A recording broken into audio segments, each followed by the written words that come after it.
Hello, everyone. Welcome back. Another episode of Marvels of Audio. We are now officially, uh, we're 1/4 through the season, through the planned episodes and all that. Uh, it's still like surprising to be here, making this content, and putting it out there and all that. It's so surreal, you know? You kind of just don't expect it. Also, as of recording, happy Halloween. It's not Halloween yet. It will be in a week, but by the time this episode is posted, uh, it'll be the day after Halloween, and then we'll be ready for Thanksgiving, filling ourselves up with turkey and all that, you know? Today, to celebrate Halloween, I brought my son. His name's Otto. He lives in my little bag where I keep all my journals, papers, folders, and stuff. Just stuff for writing in general. He's a little writing buddy of mine and all that. A gift from a very good friend. Very good friend. But yeah. Welcome. I'm gonna start doing something a little different, a little new for the rest of the series, for the rest of the season. Is every episode I want to open up with a quote, with a or something positive, a quote or something positive that's happened throughout this week. Because as we've already discussed on this episode, I'm very much onto the whole idea of mindset and perspective. It's a you know, it's a big thing. It's a big thing for me. I think it's very important. I think it's very crucial for every step we take every day of every week of every month and all that. But of course, before we get into that, Remix Audio Bar, we're recording live, 10 a.m. Friday, 222 North Guadalupe Street. Wednesdays to Saturdays, open after 8 till 10, open kitchen, ramen bowl, onigiri. I had to have Justin help me pronounce that. Ramen bowls, onigiri, and chicken yakitori. Open kitchen after 6. All that. Come, check it out.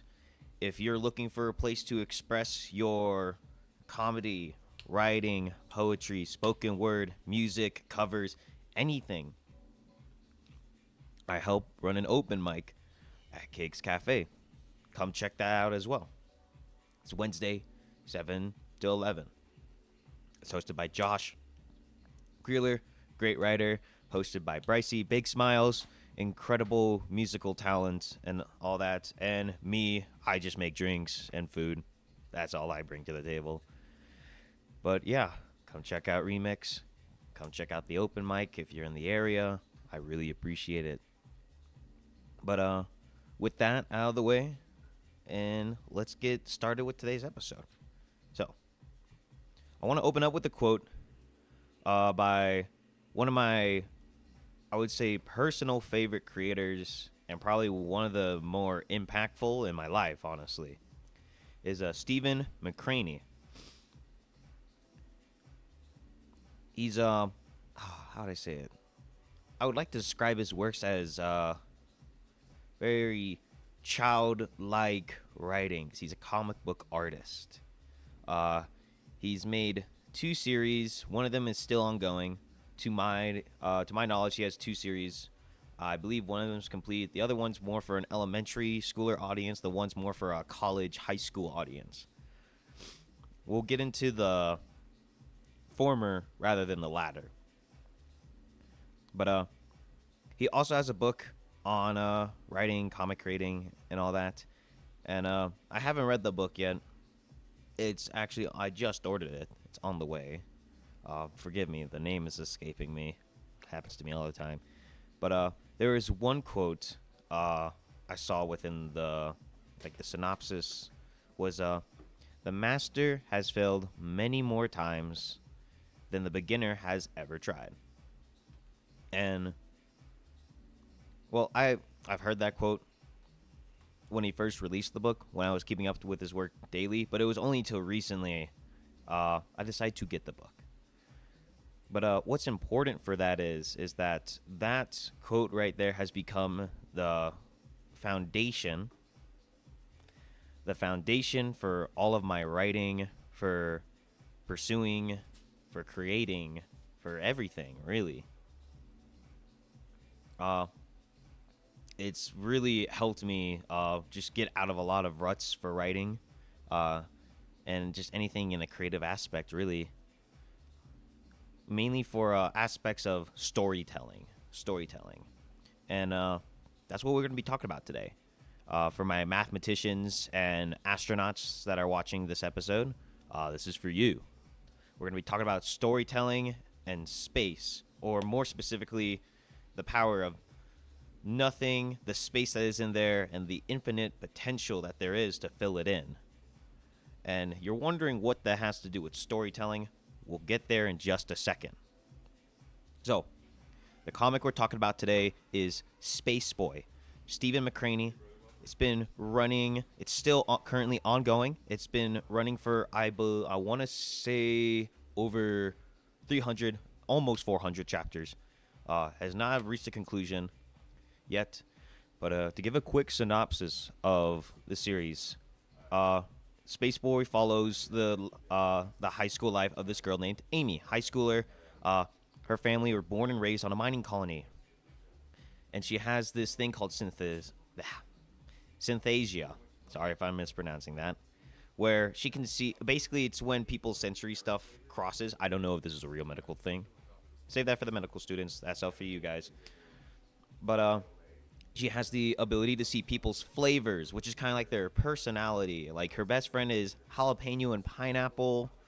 Her mom is like mint and all that. Like, you get what I'm saying. There's an association to personality. Kind of gives you a general idea of what the character's like, with, of a flavor and all that. Her dad gets fired from the mining colony, so they have to move to Earth to get a new job. So they are frozen for 30 years and flown to Earth.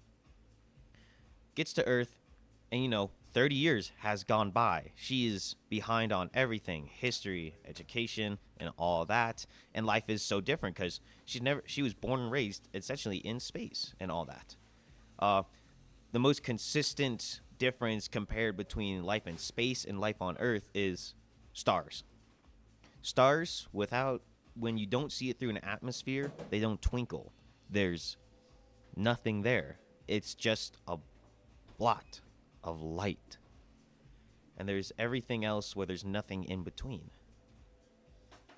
And on Earth, the stars twinkle. There's an atmosphere. It's supposed to give the idea of something new. There's more out there to be seen from here, if you're following me here. But so she has to adjust to her new life on Earth, meeting new people, catching up on everything and all that. And then she meets this boy called Oliver. And what makes Oliver different from the rest of the cast is he doesn't have a flavor. And that's, upon her first introduction to Oliver, that leads into our story, Spaceboy. It's a romantic drama. For today's episode, I'm only going to be going over Omnibus 1. Omnibus 1 is the first 3 volumes of the book. I believe there is 4 omnibuses out right now. I don't know how many volumes there are exactly right now. I've not been keeping up with the publication. You can find this on Webtoon. That's why I mostly read it. This is one of the few series I don't buy physical copies for, actually. And all that. Mainly just because I don't have the space. Books are big. They take up a lot. But, yeah, Spaceboy follows the adventures of Amy and Oliver navigating through their life and all that. For this episode, like I said, going through over the first 3 volumes, I'm going to keep it spoiler free as of not going past the first 3 volumes, though I highly recommend you go read it right now. The first 3 volumes is just the first 50-ish chapters and all that. You can sit down and read all that in like an hour. But for those who are just wanting to hear the story, the themes, and all that, we have Amy and we have Oliver. Oliver is very much a character of mystery, but we come to learn through him through his interactions with Amy. The first thing that jumps out to Amy is they're in art class. He makes a painting of stars, space and stars. And the biggest thing that sticks out is the way he paints the stars. There's no twinkle to them. And that's an immediate kickoff to he's not from Earth. He was born and raised in space. At that moment, Oliver walks in and they begin a conversation, and she asks, "Why did you paint it like this? And why were you trying to paint the stars like this?" And he goes, "I wasn't trying to paint the stars. I was trying to paint the nothing." Oliver here, as we learn, he's a character with traumatic experiences as he opens up to Amy and goes over the idea of the nothing. The nothing where it's quite self-explanatory. Everything's gone, everything's lost, everything succumbs to it. There is nothing, there is space. And to him, embracing that gives him peace of mind to have nothing quite literally in his life to give him trouble. Amy is supposed to be a representation of the polar opposite, where Oliver wants to embrace the nothing as it's quote for quote, bar for bar, word for word. Hope hurts too much to cling on to. And Amy says, yeah, you're right. It does hurt to hold on to those things. However, it's those things that hurt you at the same time, bring joy to our lives and stuff. And the way I'm portraying this right now is as if it's like it's Amy reaching out to Oliver. It's vice versa. Amy had friends on the mining colony. They did not move with her. They still stayed on the mining colony. They didn't grow up.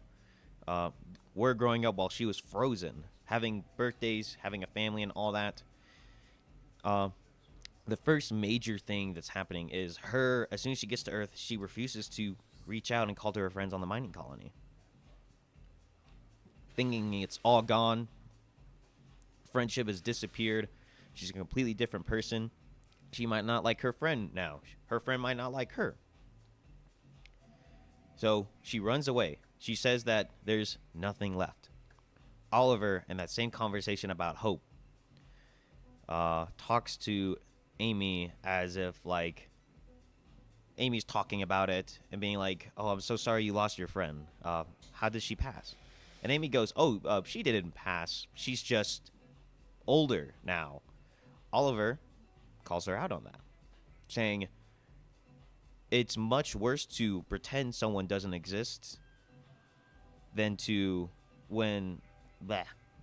phrase that poorly. It's just as bad to pretend someone exists as if they died, essentially. And they get into a huge argument over this, but I really like this. Oliver's idea of the nothing is very precise. It's not as broad as you think it is, because I was totally expecting there to be like, oh, Amy has lost hope and reestablishing a friendship with her childhood friend. And I completely thought Oliver would corroborate that. Not at all the case. He said, she's still there. There's still something. We'll get to that in a sec. It's not been taken by the nothing yet. And that particular conversation happens in Volume 3. This is where we begin, like, the shift into what is the nothing. Amy actually starts connecting with Oliver. But yeah, Amy reaches out, calls her friend, reestablishes a friendship. It's really great. My main thing about the comic is I really appreciate the parallels between the whole idea of something and nothing. The whole idea of how, even though nothing in concept is literally nothing, you can't grab it, you can't see, smell, it's not to any of the senses. There's such a concreteness, there's a solidness to it, It has a very specific definition, outlook on life about it. And of course, Amy's very much like, this is not healthy. This is hurting you. This is going to ruin you. Uh, and all that. And whenever she begins to crack into that shell, that these walls that he's put up, she can begin to see his flavor. And the whole thing represented is that, like, nothing's more like a vacuum. I probably should have stated that earlier. It's more like a vacuum. And whenever it takes him, his flavor is taken away from him. The flavor representing who he really is underneath that shell, beneath that vacuum, inside that vacuum that's stealing everything. Who he is, who Oliver really is, you know? And that's basically the main gist of the story. Not entirely the whole plot, but that's the starting point of the story. And of course, there are tons of other characters I could talk about, such as Dylan, there's David, there's Cass, there's the Agricultural Club. Lots of great characters, though I want to focus on these two characters. If you want to know more about them, please read the book. Quick pause here. Stephen McCraney, great guy. I can't emphasize this enough. Love his works. Please read the book. Like, there's no other comic I will talk about on this podcast and show as much appreciation to as Spaceboy. But, yeah. Amy is supposed to represent the idea of hope, or, you know, the something compared to the nothing. We follow her perspective, her ideas and such, as she's pushed away from Oliver, has all these things happening to her. She's feeling hurt. And time again, she's confronted with a problem and she wants to run away because it hurts. If she runs away, ignores it, it'll get sucked away into the nothing. It won't, you know, be a problem anymore if it just disappears, if it just doesn't exist. However, she's, you know, better than that. The whole thing with Amy is that she's really good at reading people. She's a very empathetic person, very emotional, emotionally smart, and pretty book smart, kind of. A bit unrelated, but that falls into a lot of the class stuff. But the main thing being is she looks down on herself a lot in a lot of things, but she doesn't let that get in the way of doing better, of reaching out to Oliver, patching things up with her friends and all that. And, you know, she doesn't let exterior things affect her way of thinking other than her own thoughts. There's a funny scene where she joins the agricultural club for the first time. And her mom made her a chicken salad sandwich for lunch. And she's looking at the chickens. Well, she's about to join the club. She's one of her friends shows her the little baby chicks. So fluffy, adorable. And she's talking about how it's just so real. It's not something that's on the mining colonies and all that. This being in the future, this is after like 3047, somewhere around that. It's 1,000 years in the future. There's augmented reality. There's a scene where she's playing with a puppy. It's super cute and all that, but she says it's not real. It's not there. It's not the same. It doesn't really give her happiness until later on she goes to the agricultural club, sees the chicks, and right there she's like, I'm going to be vegetarian. Unrelated, it was a really funny scene, but what I'm getting at here is that there's a sense of realness. There's something you can hold. This is contrast into Oliver's argument of the nothing, as in, if he can't physically touch it, if he can't feel it, there's no proof of its existence. And while their friendship is developing, when they first meet, she draws a little smiley face on his hand and all that. Amy gets sick, is gone for 3 days, out of school. Oliver, for for those 3 days is freaking out as he sees this person he's finally able to connect, makes his first friend ever, and then she disappears for the next 3 days, completely convinced that he made her up. She didn't exist. The only proof was the little doodle, little smiley face on his hand. But why did I bring up augmented reality and this taking place in the future? Everyone in the future has Google glasses, super Google glasses. They all have apps, technology in it, and it allows them to do augmented reality, like holograms and all that. They use it for class, video games, stuff like that. Oliver is the only character in the series that doesn't use this at all, as he already talks about having a sense of, nothing there, nothing real, and he talks a lot about illusions. He thinks Amy's an illusion, so he's very much trying to disconnect himself from as much technology as possible, because it feels that he has so little left, he's going to lose what little is left, which is that appreciation for the nothing and such. And the Omnibus 1 ends with it ends with Amy getting asked out to prom, but it doesn't end on anything major, which is really funny because quite literally 5 chapters later, into volume 4, Amy and Oliver go hang out. Amy meets his foster dad, man on the wheelchair. Great character. Not going to talk about him, though. I would love to, but don't got the capacity for it today for within our episode. We've got a whole section to talk about. But just to make it short and sweet, something happens. Oliver talks to Amy and be like, we just can't be friends anymore. We got to cut everything off. No more. And all that. And he tries to run away, disappear, and just succumbs to the nothing. And this is when Amy's finally getting to know Oliver and trying to crack open that shell and begins to see his flavor.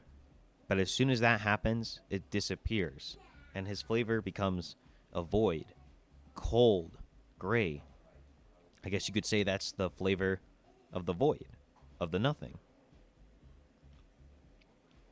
And that's Omnibus 1 and the next 10 chapters after it.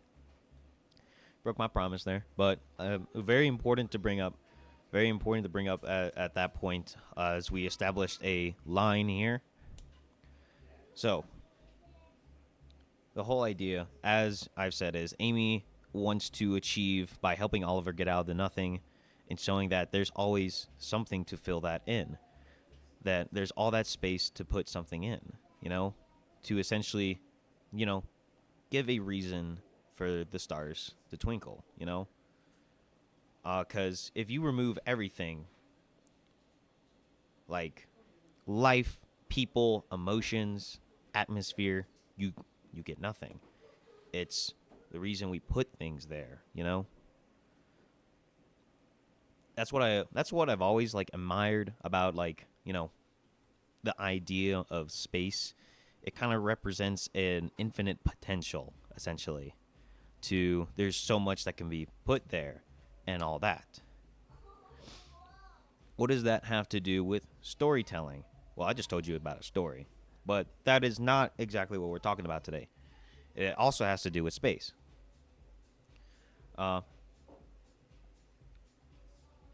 Last episode, we talked about some bands I grew up with and all that, and I briefly mentioned the idea of different forms of listening, whether you're a lyrical person, instrumental person, or you just like the people or the concept behind the music that's made and all that. One of my favorite genres of music that we're going to talk about is math rock. Now, for those uninitiated on math rock, you've probably always heard like that one shtick in media or in concerts or whatever, where that one guy goes 1, 2, 3, 4. That's like you've probably heard the discussion of music is very mathematical. It goes 1, 2, 3, 4. Math rock goes 1, 2, 8, 5, 13. It's the best way I could describe it. But I do think it's one of those things you should listen to best figure out. But what does that have to do with storytelling, Dalen? We're about to get there. First off, we're going to talk about the first ever like math rock song I've ever listened to, Sleep by Bicurious. It's their most popular song and all that. And it's just straight 4 minutes of instrumentals. There are no lyrics in math rock, or at least a majority of it. You know, band to band. It's going to vary, of course. But with a lot of math rock, you just have the instrumentals from beginning to end and the title of the song. Sleep is... I just realized how weird this is going to be to describe, but bear with me. So throughout the song Sleep, the tempo, the beats, it has a lot of highs and lows where it starts out really slow. It's very mellow. And as we get further into the song, the speed picks up. The song gets louder. It gets higher and higher and higher. And then it mellows out towards the middle of the song, almost to a complete silence. Nothing. And then you hear a strum. And it picks up. You hear drums. And then it picks up. It gets louder, faster, and it keeps going and going and going and going till we get to the climax and it smooths out again. Mellows out. You have to listen to the song to truly get what I'm about to say here, but it's about sleep. That's my interpretation of it, at least. But it's about sleep. You know, when you wake up, like when it starts to rise again, it has a bum, bum, bum, bum, like someone's humming in the back. It's supposed to represent that little hum in the morning.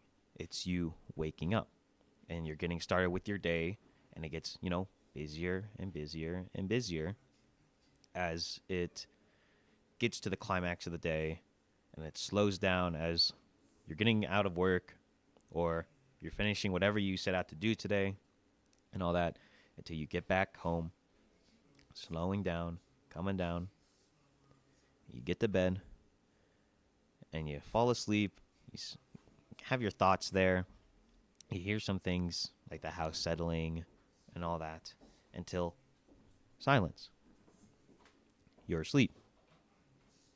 And then you wake up again. You hear the noises in the morning, the birds chirping and all that. And you go about your day again. The second time the song does this, it's a little bit different, but it's still the same. You know, things may seem different, but just rearranged. The song does that. Every day is going to be like a routine, you know? But it's going to be a little bit different. You're not going to have the same day, you know?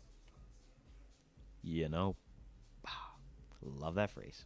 Never going to get tired of it. But that's what the whole song is about. You know, falling asleep, waking up, having a day, going back to sleep, having the same day again. It's a very simple song. And, you know, even though there are no lyrics to tell you what's going on, that's just the conclusion my head came to. You know, by removing something, you add so much more to it. Less is more, you know. It adds to that, what I was talking about. There's nothing there, and yet there's an infinite potential. You know, there's just something with our brains where we always fill in the blanks, the space, with something. If you've ever had that little reading test where someone gives you a paragraph of words, but every single word has the middle part taken out, but you can still read the sentence perfectly, you know what's there, even though the middle part is, that's your brain filling in the space. It's automatically making a connection there. And I feel like is this is something that can be applied in an infinite amount of ways. For me, I like it with music, with math rock. Another song I really like, Alpha Male 2 Party. We're going to be talking about them a bit for this section. One of my favorite songs was by them is No One Had the Heart to Tell Them. I believe it's from their album Health. Very good album.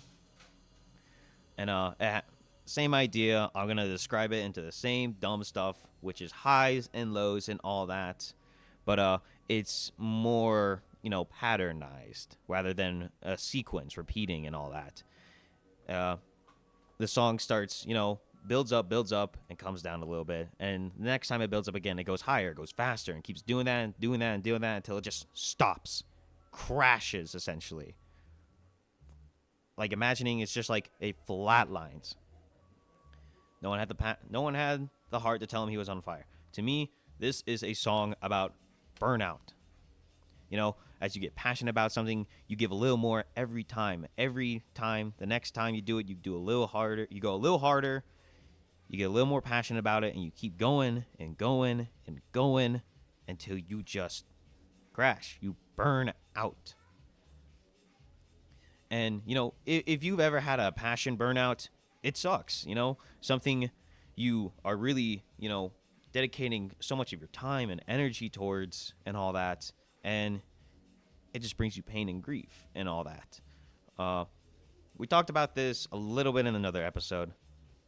This is something I have planned for another episode, so I'm not going to dilly-dally too much on the topic here.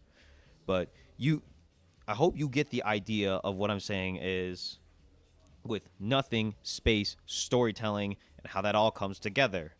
I got to come up with a new phrase. But I just think it's so interesting how, and like this isn't something I really ever thought about until I decided to reread Spaceboy again. And I was like, it's kind of interesting how we just fill in the blanks. And there's Oliver, who has essentially kind of lost a part of himself, an essential part that's made him human, rather than looking for ways to fill in the space, the nothing. He chooses to willingly get sucked up by it. And that's where Amy comes in. I've already talked about this, but it's an incredible parallel between the two. Like I said, it's one of my favorite romantic dramas and all that. And of course, there are just some songs that are just going to be beyond my comprehension. Tasmanian Glow, another great band. I believe the band's name Strawberry Girls. Tasmanian Glow is one of my favorite songs by them. I have no idea what that song's about. It is all over the place. And all that. Sometimes that's probably just the intention. You're not supposed to figure it out, But I think that's great because there's, how would I describe it? There's something really nice to the uncertainty, the mystery, and all that. It just makes you want to figure it out more. Make a story, make a connection, build a foundation. It's inspiring. But another song I want to talk about by the Strawberry Girls is First Kiss and all that. And with a lot of music, I feel like more often than not, the objective of a lot of the music is to capture an emotion or idea or something, And most of that is usually establishing a connection to the listener from the artist through the lyrics, However, I think First Kiss is probably the best representation of making a connection with an audience without a single word uttered. I'm not going to go into the specifics of the instrumentals. I'm not an expert on it. I don't take music theory. But it's very all over the place. It's very fast, in your face, is the best way I can describe it. You could probably get the idea. It's about someone having their first kiss, And, if you're someone who's had a very great first kiss, I know many people that have had a bad first kiss. I want to go on the record saying you decide when your first kiss is. If you like have some dumb cartoon moment where you run into someone turning the corner and your lips touch, I don't care. That's not a first kiss. That's headbutting someone. You had your first headbutt, not your first kiss. That's dumb. Your first kiss is who you want it to be with. It's who you want to share it with. The first kiss, it's not your lips, it's the idea of it, you know? But the song is supposed to capture the emotions of what I'd imagine is the band's interpretation of, you know, them having a first kiss. I imagine this wasn't just, of course, something they just strummed random stuff together, and it's like, oh, that noise goes really great with this noise, so let's put these noises together to make more noise, you know? It's very carefully crafted. Like, it's not something you really think about until, like, you get a little interested in it, you know? Every noise is supposed to represent an idea, a thought, an emotion, a moment, you know? And that's what I really like about math rock, is that by removing something, by restricting themselves, you have this entire genre of musicians trying to achieve the same thing as the rest of the music industry just through noise. It's incredible, you know? Like in comics as well. There's no noise. You're reading. You're using your eyes. There's no movement. But through tools of language, we assign noises words, you know? When you hear, like, you know, like a little metal pole tap another metal pole or something, you get a clink. C-L-I-N-K. Clink. It's the connecting of senses and all that. It's what gives it more personality, you know? I really like the idea with Amy. How with the whole synesthesia, giving people's personalities flavors, which can make them warmer, nicer people to the audience, it's easier to connect. Because it's a comic. You're using your eyes, but by adding another example of a sense, flavor, you're connecting all the senses, which makes it easier to get to that. And I'm kind of repeating myself here, but I can't get over how math rock kind of feels like the opposite of what Spaceboy's building off of. Of like, there's less there. They're taking more away, and yet you're able to connect more. But Spaceboy's, the whole idea is not giving into that space, you know? And yet it still plays with that idea a lot with Oliver. And Amy comes to accept that too, within the first 3 volumes. It's great. It's not just a simple protagonist versus antagonist idea or whatever, where this is the right. This is, you know, there's a gray area. It's not black and white. And I just adore that. What else? There was another song. It's at the tip of my tongue. Sorry, I forgot to write stuff down as always. But it was another Alpha Male Tea Party song. But okay, now I remember why I was thinking of Carpe Diem, you know, seize the day. But it's not spelled, it's Carpe Diem. They're a silly band. If you listen to any of their other albums outside of Health, they're a bit of a goofy band. But I don't really have to go into the explanation about what that is. Seize the day. There is something I do want to go more into, is I've talked about much more of their, more aggressive songs and all that. I've only talked about math rock as a genre itself, in a sense. What do I mean by that? Health, I would say, is their probably loudest album. They have other albums, which escapes my mind. I'm so sorry. I will, that's not the recommendation for this episode, but I will leave a link to their Spotify page. I highly recommend you guys give a listen to them. But I believe it's the album Before Health, where it's a lot slower music. It's more storytelling, rather than trying to capture an emotion and all that. There's this one song. I don't believe it's from the same band though, but it's Catholic schoolgirls having cigarettes behind the church. Very tongue twister title for a song, but it's very slow, acoustic, and all that, and such. I would compare it to Acoustic Alchemy and the album New Edge, or I could be completely getting that backwards. It could be New Edge.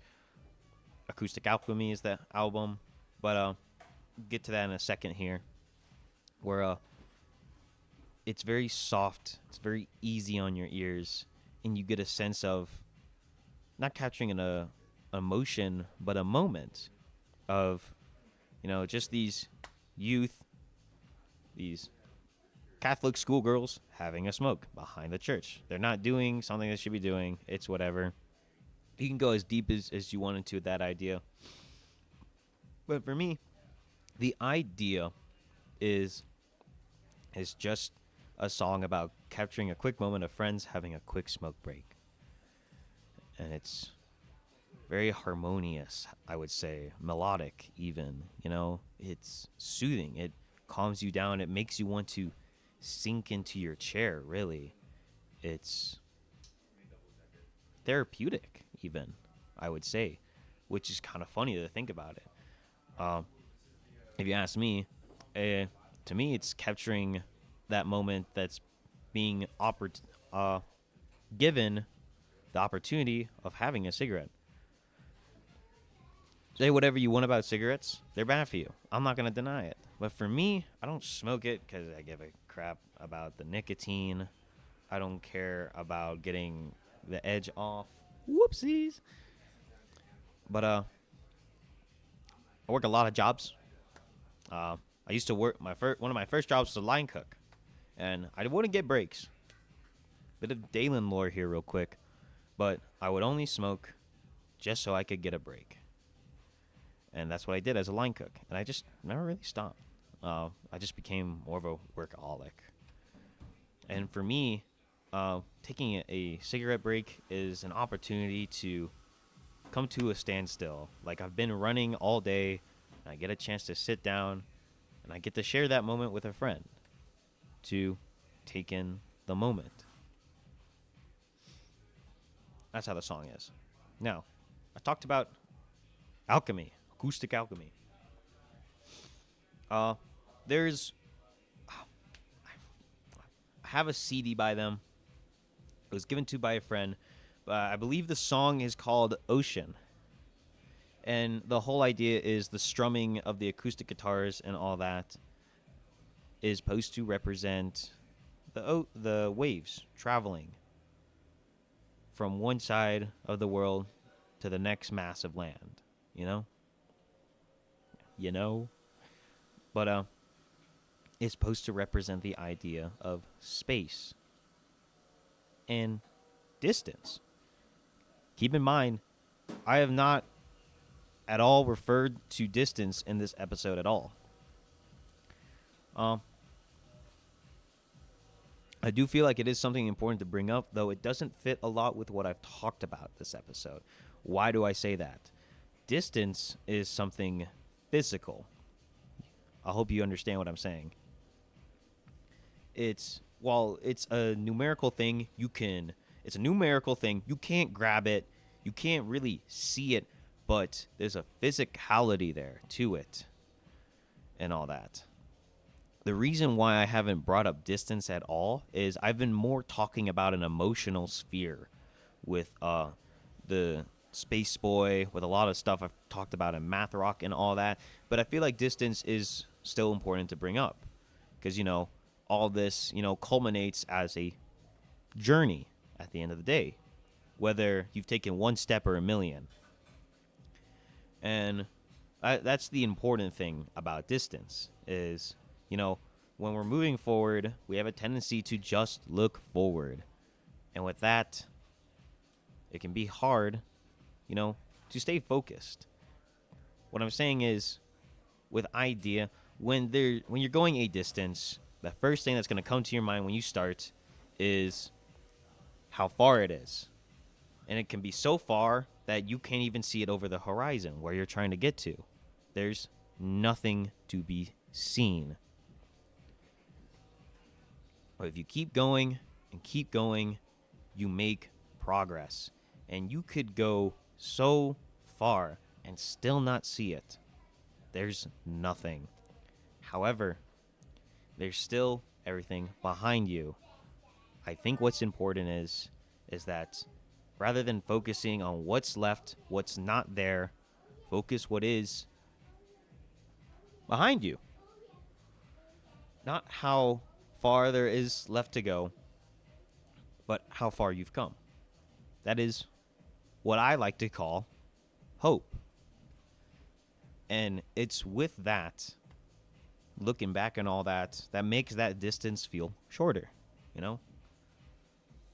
Even though it's still there, the numerical value it will feel shorter, you know? I'm being a bit paradoxical here, but I hope you get what I'm trying to establish here. Hope. That's what this whole episode has really been about. That's storytelling to me, in a sense. You know, it's a journey. There's distance. You don't know what you see at the end, but the whole objective of a story is to get to the end and all that. As for that, I'm not going to elaborate on that. I want you guys, you know, to come up with your own interpretation. I'm going to leave something out, and I want you guys to come to your conclusion. And that's the idea with storytelling. It's, as I've said, talked about last week, it's inspirational. It can build a foundation. It can make connections. And for me, as well as JoJo's Bizarre Adventures, Spaceboy has been a crucial part of my life and all that. It's very important to me.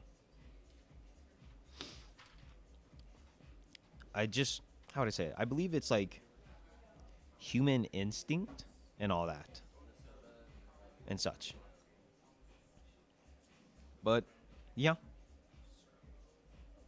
That's all I have for the episode. I'm going to get on some closing thoughts real quick. Stephen McCraney, check him out on Webtoon. You can read all the episodes of Spaceboy for free. Check out his website. He's done a lot of interviews and such. Sorry. He's done a lot of interviews about Spaceboy. It's essentially his life's work. So, please go check it out. You can read it all for free on Webtoon, the app. Download it and all that. If you want to support him, buy the books. Buy his merch. Please. It's a very beautiful story, and it's going to leave you with wanting more when you catch up to it. It's not finished. I don't know if I said that at the start of the episode. It's not finished. It is actually currently on hiatus. But, of course, you know, health is wellness. It's the most important thing. And all that. Stephen McCraney has worked on another comic book about a kid and I believe his dog. I've not read it at all. I've just seen like the cover arts for the different volumes and all that. It's definitely for a much younger audience, but it could be a good read to check it out. I personally myself am going to check it out. Buy the books. They're pretty cheap. And all that. Next episode is going to be talking about advice. Little knickknacks. We're going back to sunscreen here. Next episode is going to be about advice. Or particularly songs and albums where the main focus of it is giving life advice and such. And, of course, by the time this episode's posted, Halloween will be over. But, of course, happy Halloween from me and Otto. I almost forgot. I'm so sorry. I didn't leave you guys an album recommendation. So, what I'm going to recommend is the Reconstructed album. Will be in the link of the episode. Reconstructed by Bicurious. I really hope it's Bicurious because I always confuse them with I always confuse the Reconstructed album with Alpha Male Tea Party. I'll fix that in the description. But, yeah, as I've said, I hope y'all enjoy your trick or treating. Have a good one.